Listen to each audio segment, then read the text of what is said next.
Hello, welcome to my channel. I am Patricia and this is Golden Glow Up. Today I'm going to talk about the 10 things I quit doing since I've been in my 50s up to this big age of 59. And if that is something that is of interest to you, then stay tuned. Okay, so number one, I quit celebrating holidays. I stopped celebrating holidays. The only holiday that I do celebrate is Christmas. I enjoy the decorating part of it, so I continue to do that. And I do celebrate Christmas. However, I do not celebrate the other holidays, and Thanksgiving was the biggie, the one that I got the most pushback from. Well, maybe not pushback, it's just a lot of people's opinions was Thanksgiving. And and I have different reasons for not celebrating Thanksgiving. But yeah, the holidays, they're not real. They're just things that were made up, the majority of them. And we don't have to do them. We really don't. We do not have to celebrate holidays if we choose not to, and like I said, Thanksgiving, I got a lot of pushback from family, friends. I mean, not so much pushback. I just got unsolicited opinions, I'll say. But I don't do it, and I didn't burst into flames, I just stopped doing it because it doesn't add anything. I don't think it doesn't change anything for me. And it just decreases my stress and aggravation. And right now I'm on this track of trying to decrease stress, aggravation, negativity, and not celebrating the holidays is helping me toward that goal. So yeah, well, like I said, with the exception of Christmas, and I foresee there being a time where I won't be celebrating Christmas. And I know that people have their religious beliefs attached to Christmas. However, I believe that you don't have to, do the whole one day of celebration. Yeah, so Christmas is my only holiday that I am celebrating at this time. I foresee there being a time that I won't do that as well. But for right now, it serves me. It works for me. I enjoy the decorating part of it. So I will continue. I don't go overboard with the gift thing. And I guess I can conveniently say that because I don't have little ones anymore. So, but yeah, I don't do that whole big thing. So yeah, the holidays, I don't do that anymore. Let's see, another thing I don't do, I quit doing things that are uncomfortable for me. I'm an introvert and I am socially awkward. And I stopped going and doing things that I don't feel comfortable doing. Social things, gatherings, things like that. I just don't. I used to put myself in situations where I'm sitting there and I'm uncomfortable and I'm miserable. And I'm grown now. I call it my grown girl era, in my 50s. And I don't have to do that. I don't have to be unnecessarily uncomfortable if I choose not to be. And I don't do that. I will respectfully decline. Or I'll just, I just won't do it. I won't do that. I'm not doing that. I quit doing that. It didn't make any sense. Like, why would I knowingly and willingly put myself in situations where I'm just going to be uncomfortable? I don't do that anymore. I quit that. And we don't have to. And I know we all don't, have the introverted personality type. Yeah, and as an introvert, I just don't do things I don't feel comfortable doing. I just don't. If I don't feel comfortable doing small talk in the elevator, I just won't do it. If I don't feel comfortable, just, I don't know. People feel like they have to fill every space with conversation. You don't. And I'm comfortable with not doing that. And I won't. If I choose not to, I won't. I won't. There are certain situations, yeah, I will do it because I feel compelled to, because sometimes it's the expectation, depending on what the situation is. But in most cases, I will not. I will not unnecessarily put myself in uncomfortable situations because I'm grown and I don't have to. So yeah, I quit doing that. Yeah, that's another thing that I quit because we don't have to. And us introverts, socially awkward people, we get it. If you know, you know. Let's see, what's another thing? I quit mating socks or matching socks. I do make them and put them away. However, I don't match them. I'm not doing that. Why am I chasing socks? I'm not doing that. I stopped doing that a while ago.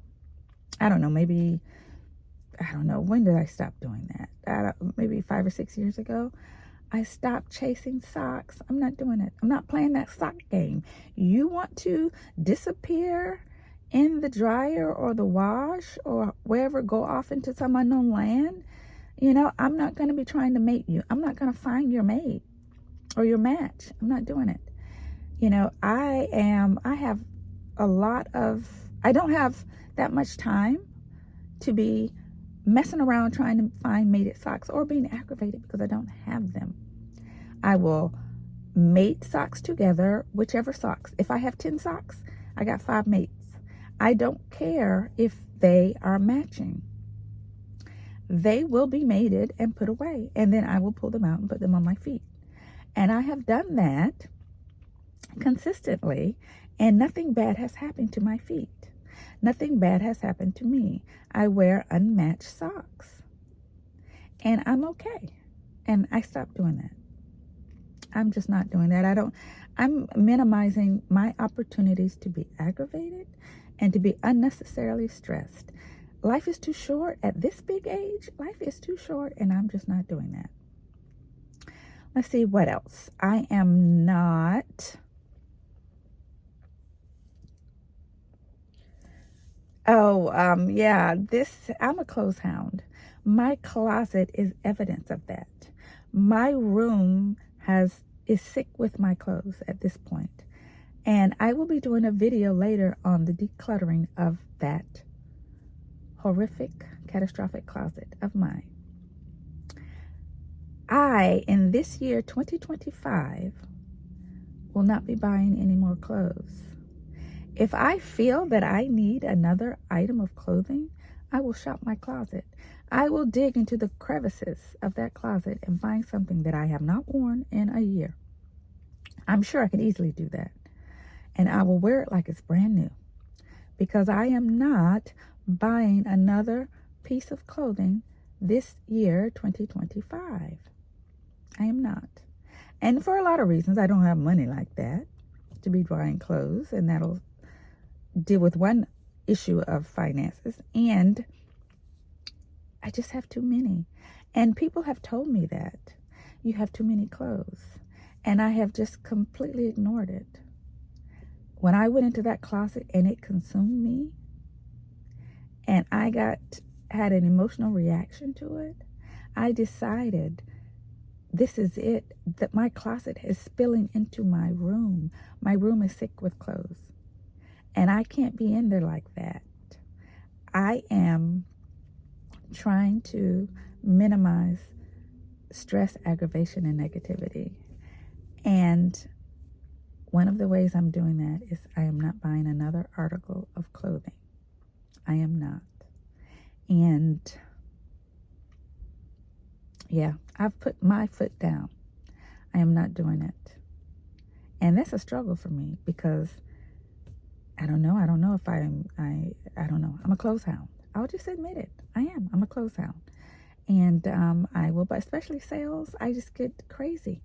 I get crazy when I see sales on clothes. And that's that. And I can admit it. Awareness is a wonderful thing. Without awareness, you cannot change. I am not buying another article of clothing in 2025. And I will be doing a video later on the decluttering of that horrific closet.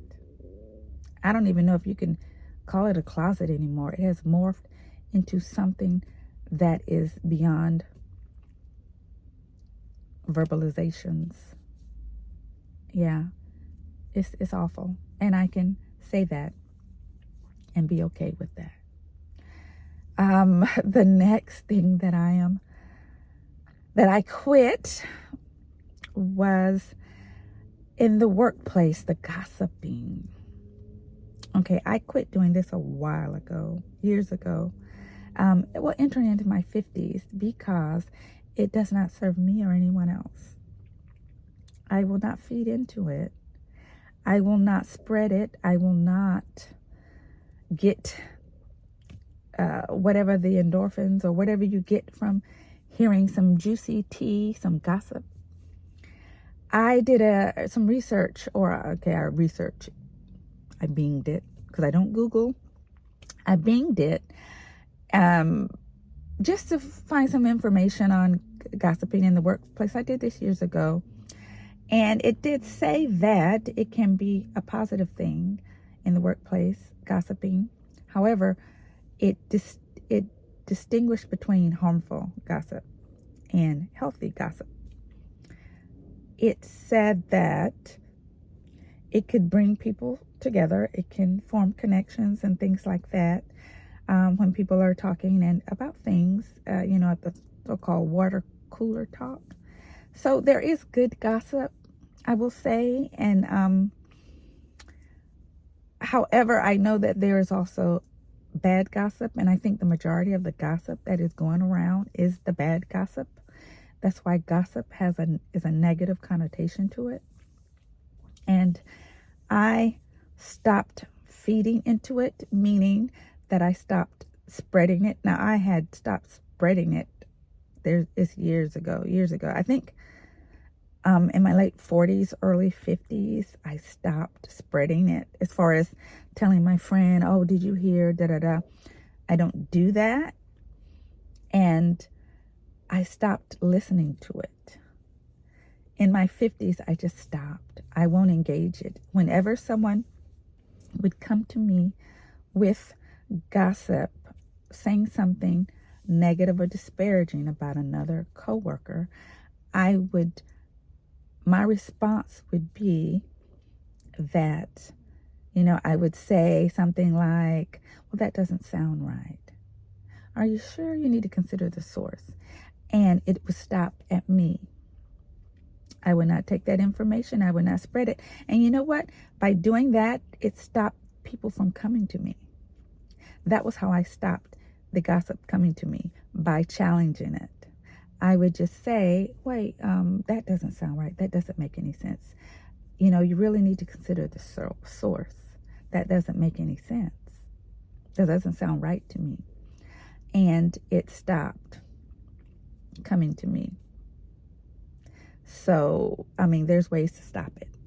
So yeah, I quit that. It doesn't serve me. You get embarrassed enough by telling someone something or telling someone's business, and it comes back on you.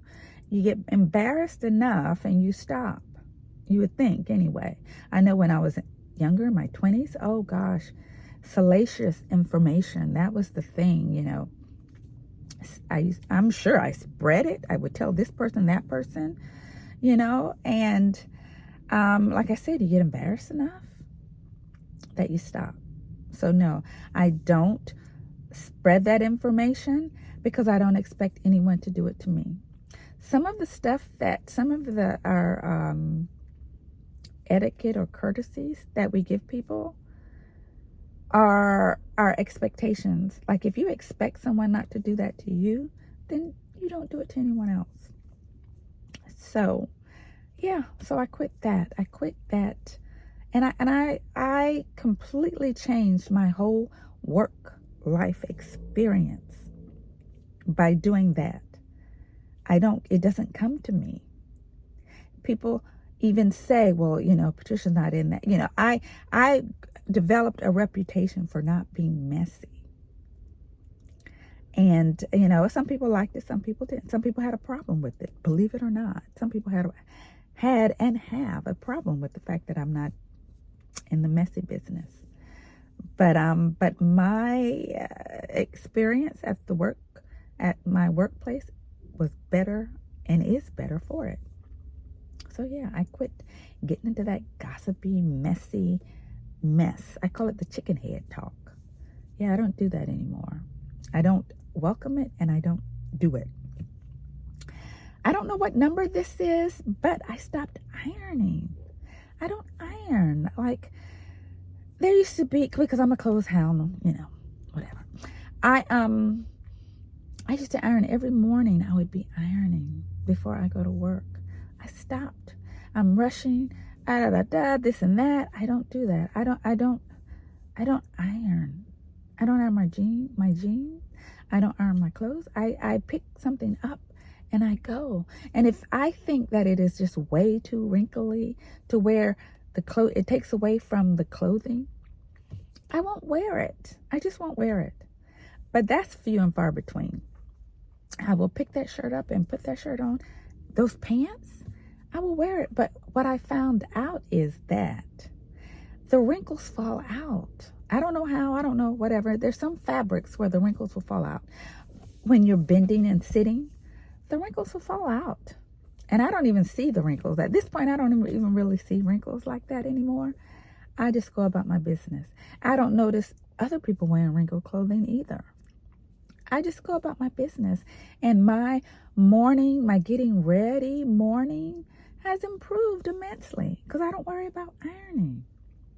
I don't iron at night. I don't iron in the morning. I can't remember the last time I ironed a piece of clothing. And I'm sure maybe I iron 4 or 5 times a year. I know I go months without ironing anything. And I don't know, maybe if there was some article of clothing that I really wanted to wear and it was so many wrinkles, the fabric was just so wrinkled that it took away from the clothing, the aesthetic of the clothing, then yeah, I would iron it. But that's so few and far between. I can't even think. Some clothing, some materials, the wrinkles in them give them a certain pop. It gives them a different aesthetic, and you can go with it. Yeah, I stopped ironing. I don't iron. And starch, I don't know the last time I purchased a can of starch. I don't even know if I have any starch. I just don't do it. And my life has improved because of it. And my culture, I grew up where, you had to iron before you left. You cannot, if you walk out of the house in wrinkled clothing, you were clowned, made fun of. Jeans, iron. We took our jeans to the cleaners and got starch in them. We starched jeans. I don't remember the last time I ironed a pair. It's been 20, 30 years since I've ironed a pair of jeans. But no, I'm not in that business anymore. It doesn't serve me. And I'm trying to minimize things that cause me aggravation. Life is too short, especially now at this big age. I don't have time for that. Yeah, I don't iron. I quit ironing. Let's see, what else did I quit?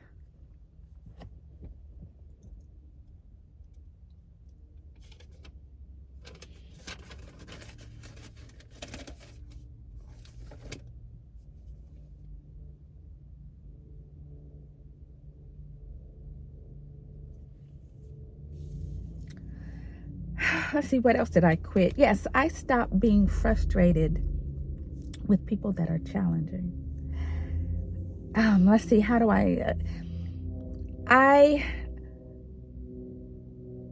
how we feel is based off of how we receive and think about information. That then translates into our emotions. How we emote comes from how we think about something.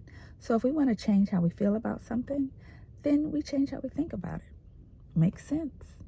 And I don't react to challenging people. I'm saying challenging, I'm being nice. Challenging personalities. I've changed the way I react and how I think about people now when they have a challenging personality. There was this video that I was watching where the content creator was talking about a TED Talk, and I cannot remember the name of the woman. She was talking about her level of frustration with people and how she was able to change that by, how did she say it? She began to think of people when they have whatever challenging behaviors as that. She began to think of them by saying that or considering that they are doing the best that they can with their level of awareness. That these individuals are doing the best that they can with their level of awareness. And that makes sense. That takes the edge off of it. For me, when someone is being challenging or frustrating, see, at this point, it doesn't even get to frustration for me, because I'm thinking, okay, these are some very different and unique behaviors. And this person is more than likely working the best with their level of awareness. And that was how I was able to do that. So if there's someone that would be perceived as being frustrating, I have to collect myself and think, okay, this person is working at their best with their level of awareness. This is the best. They're giving the best that they can give. So now I need to work within that. And whatever working within that is, it is. It doesn't mean I'm accepting that, okay, this person is like this, and therefore I have to accept however, that environment is. It doesn't mean that I have to accept whatever it is that they're doing or saying. It just means that I'm no longer frustrated because I don't understand how this person is this way. I now understand it because I'm saying and I'm thinking that they're doing their best with their level of awareness. So it's just a different way to look at it. And that helped me beyond belief. I don't get frustrated like I used to, because that's negative. Wondering, how can they be like this? Well, everybody's different. We're all unique individuals, and everybody's experience is different. And we can't dictate how, we can't control how somebody is behaving or reacting. We can't. So I'm not even going to try. I'm not even going to rack my brain around it. They're doing their best. I put a positive spin on it, and it changes my whole outlook. They're doing their best. It's at this level. It's at a low functioning level. However, this is their best with their level of awareness. Now, I can, depending on the situation, I can help them with their level of awareness, or I can choose to not engage. And I can choose to not engage without having negative feelings about it. This is where they are. And I can choose to or not to. So, yeah, I quit being frustrated with challenging people. Life is too short. At this big age, even shorter. Let's see, is there anything else? What else did I stop doing? Yeah, I quit, let's see, how do I say it? I quit thinking that if you forgive someone, it means you have to continue to have interaction with them. Forgiveness is for me. When I forgive someone, that's for me. That's so that I can move on. It doesn't mean that because I forgave you now, we can continue to interact and act like nothing ever happened. No, it means I forgive you. I don't hold that against you anymore. However, it doesn't mean that I still want to interact with you. It still doesn't mean that I still want to be in proximity to you. Yeah, I don't. So yeah, I quit doing that. I quit thinking that I have to continue to engage just because I forgive someone. No, I can't. Now, I'm not going to hold that against you. I'm not going to carry that negative weight. No, I'm not. Because the past can't be changed. It's not going to be changed. There's no need for me to stew in it. And I don't. Because life is too short and it's not serving me. That's just additional negativity that I don't need. And I'm not in that business anymore. Well, I'm trying to limit that for me. I'm not saying that I got I have cracked the code, but I'm just trying to limit opportunities because I'm in this big age and I'm getting ready to go into a bigger age group come next year. So I don't have time for things that don't serve me. And forgiving someone, yes, because you don't need to be carrying that weight. It's not necessary. But it doesn't mean you still have to interact with that person. You know that person. Why would you want to continue to interact with them? Depending on what the situation is.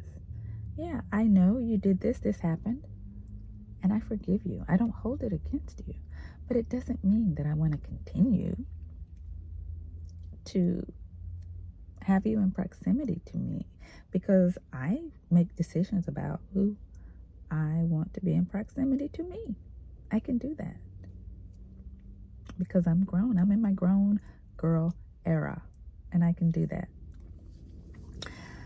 Let me see. Is there anything else? I think I have one more thing that I quit.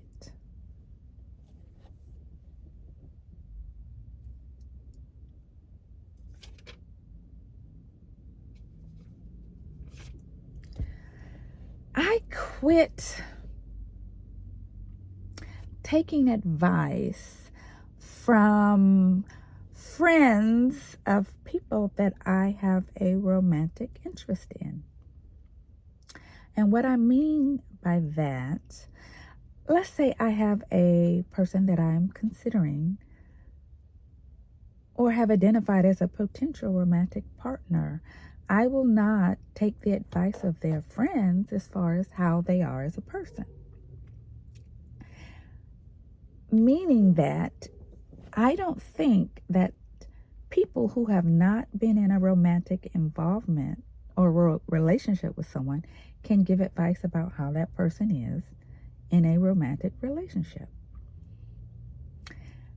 I will, if my potential romantic partner has friends and they want to give me advice about that person as a friend, yeah, I'll take that, because that's the only relationship that they've had with them as a friend. And your male friends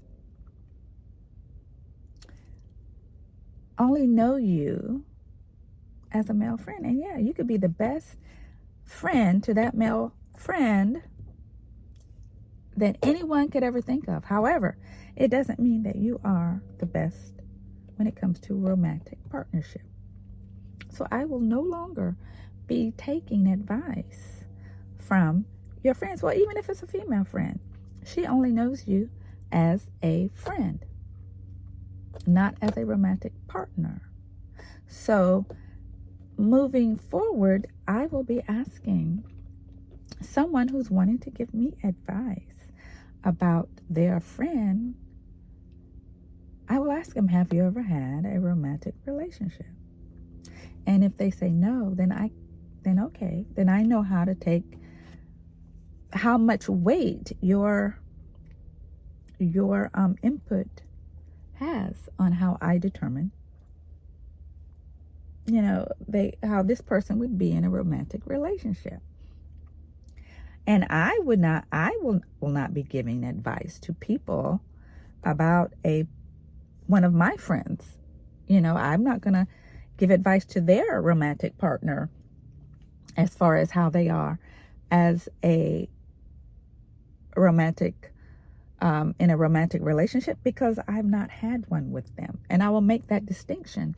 Well, if you're asking me what type of person they are, I can only tell you as a friend, they have these qualities. Now, I don't know how they would be in a romantic relationship. That's something you would have to ask someone who has been in a romantic relationship with them, a ex-wife, ex-girlfriend, however. And those are the only people that I'm going to take advice from, are people who have been in romantic relationships.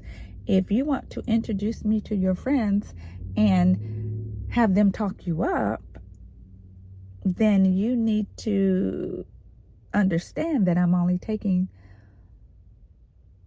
their information with a grain of salt, because they don't have any experience with you in a romantic relationship. Now, if you want to connect me with an ex-wife, an ex-girlfriend, then yeah, I'll take their information. I'll make a decision based on what I know and what they're saying. Now, I'm not going to take I would not take everyone's information on anything.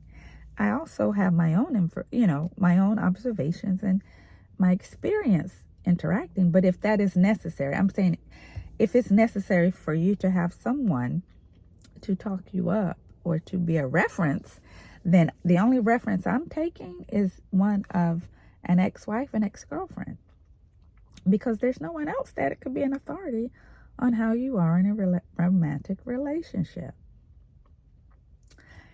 And so, yeah, those are the things that I quit. And I'm sure I probably have more. And if I think that I've left things out, I'll probably have a part 2. But yeah, those things have been serving me. We don't need that kind of aggravation. And I would like to hear some of your things that you've stopped, that you just quit, that is not serving you in a way that is moving you into positive experiences. I can't be weighted down by unnecessary negative. There are already negatives that I can't prevent or run from, that I'm going to have to manage and muddle through. I don't need to be weighted down by unnecessary negativity and energy. I'm in my grown girl era, and I'm going to go into my 60s still hitting different, with less negative things. Life is too short. I want to enjoy the remaining life that I have as much as I can. And some of those little things, they're just bringing you down and keeping you stuck. And I don't want to be stuck. I want to move on.